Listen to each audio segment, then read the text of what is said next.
Act 1, Scene 2. Scene is the same, lights dim up on living room.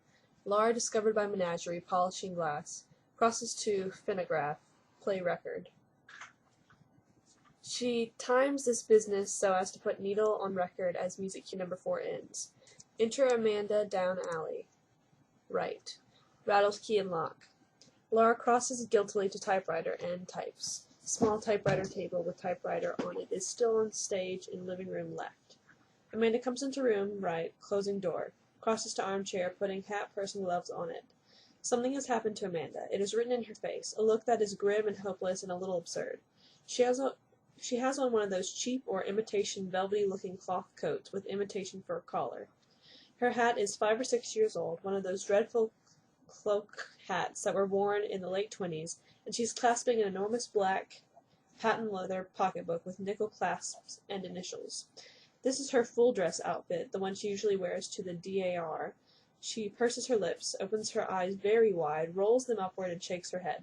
Seeing her mother's expression, Laura touches her lips with a nervous gesture. "Hello, Mother, I know, you were just practicing your typing, I suppose." Behind chair, right. "Yes. Deception, deception, deception." How was the DAR meeting, Mother?" "DAR meeting? Didn't you go to the DAR meeting, Mother?" Faintly, almost inaudibly.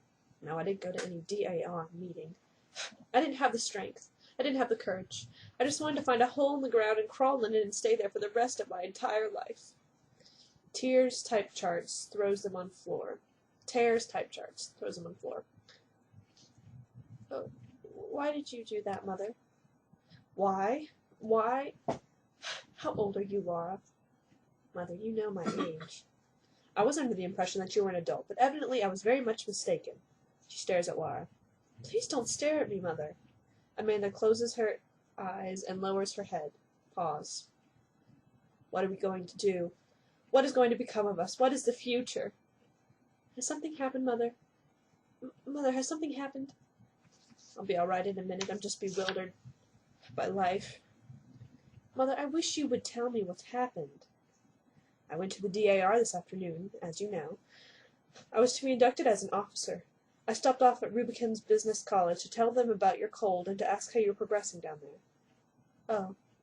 "Yes, oh. I went straight to your typing instructor and introduced myself as your mother. She didn't even know who you were. 'Winchfield,' she said. 'We don't have any such scholar enrolled in the school.' I assured her she did. I said, 'My daughter Laura's been coming to class since early January.' 'Well, I don't know,' she said, 'unless you mean that terribly shy little girl who's dropped out of school after a few days' attendance.' 'No,' I said, 'I don't mean that one. I mean my daughter Laura, who's been coming here every single day for the past 6 weeks.' 'Excuse me,' she said, and she took down the attendance book, and there was your name unmistakably printed, and all the dates you'd been absent. I told her she was wrong. I said no, there must have been some mistake. There must have been some mix-up with the records. 'No,' she said, 'I remember her perfectly now. She was so shy and her hands trembled so that her fingers couldn't touch the right keys. When we gave a speed test she just broke down completely, was sick of the stomach, and had to be carried to the washroom. After that she never came back. We telephoned the house every single day and never got any answer.'" Amanda rises from daybed, crosses right center. "That was while I was working all day long down at the department store, I suppose, demonstrating those," with hands indicates brassiere. "Oh, I felt so weak I couldn't stand up. I had to sit down while they got me a glass of water. $50 tuition. I don't care about the money so much but all my hopes for any kind of future for you. Gone up the spout, just gone up the spout like that." Laura winds the phonograph up. "Oh, don't do that, Laura. Don't play the Victrola." "Oh." "What have you been doing every day when you've gone out of the house pretending you were going to business college?" "I've been going out walking." "That's not true." "Yes, it is, Mother. I just went walking." "Walking? Walking in the winter? Deliberately courting pneumonia in that light coat? Where did you walk to, Laura?" "All sorts of places. Mostly in the park." "Even after you'd started catching that cold?" "It was a lesser of two evils, Mother. I couldn't go back. I threw up on the floor."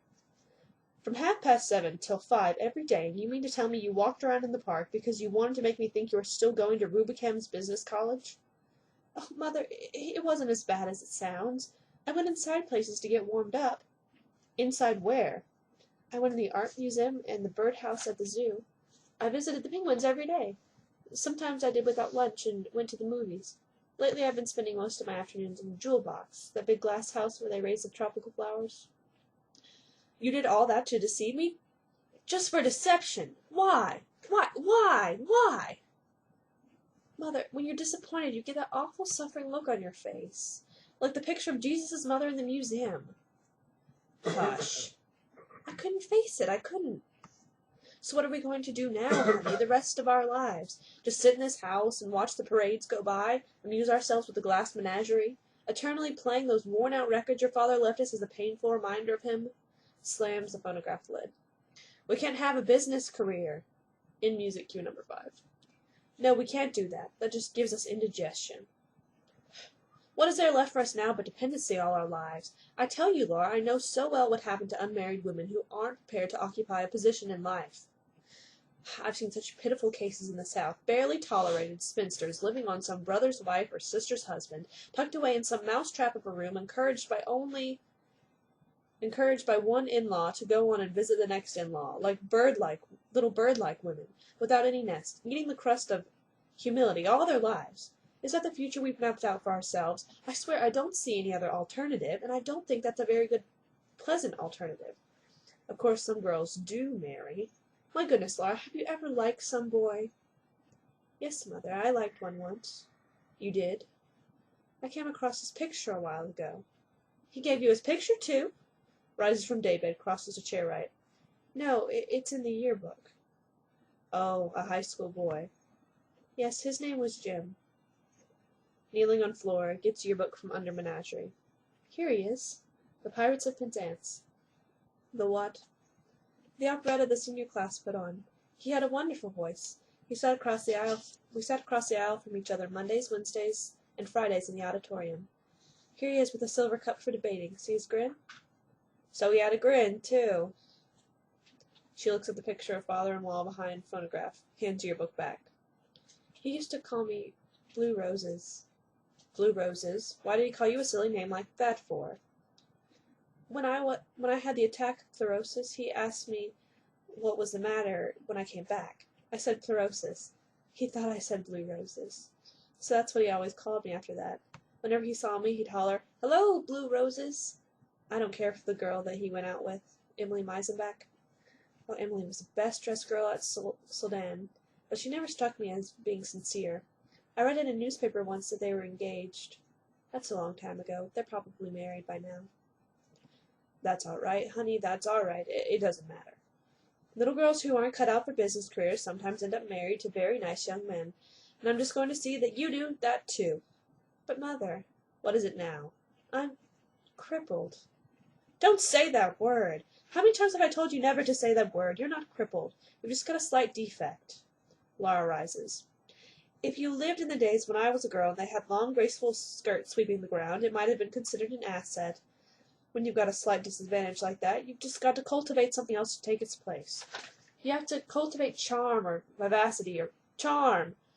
Spotlight on phonograph, then dim out. That's the only thing your father had.